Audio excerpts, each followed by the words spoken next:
एक चोरा खनिज बुझे ट्रेलर और जेसीबी मेसिन को जबत करने सहित 2 जन अभियुक्त को बांधी केन्दुझर जिला बामेबारी थाना पुलिस। नयागढ़ अंचल रे खनि विभाग और पुलिस मिलित भावे चढ़ाऊ करी चोरा खनिज बुझे ट्रेलर और जेसीबी मेसिन जबत करने सहित 2 अभियुक्त को गिरफ्त करथिले। नयागढ़ रेल साइडिंग निकट अंचल रे पूर्वरु गच्छित रहिथिबा उच्चमानर खनिज गदारु अभियुक्त माने जेसीबी मेसिन साहाय्य रे ट्रेलर रे बुझेई करुथिले खनिज पदार्थ। एने खनि विभाग सूचना पाइबा परे पुलिस टीम को नहीं अतर्कित भाव में सेठारे चढ़ाऊ करी खनिज बुझेई होइथिबा ट्रेलर और बुझेई कार्य रे व्यवहृत थिबा गुटिए जेसीबी मेसिन को जबत करने सहित एथिरे संपृक्त 2 अभियुक्त को गिरफ्त करिसंती।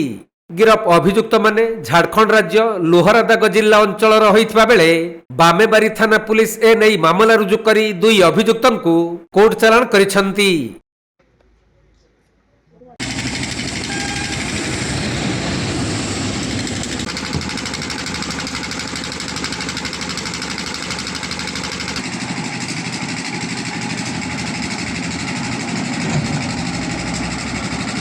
केन्दुझर जिल्लारू दीपेश कुमार बेहेरा रिपोर्ट कोणार्क लाइव।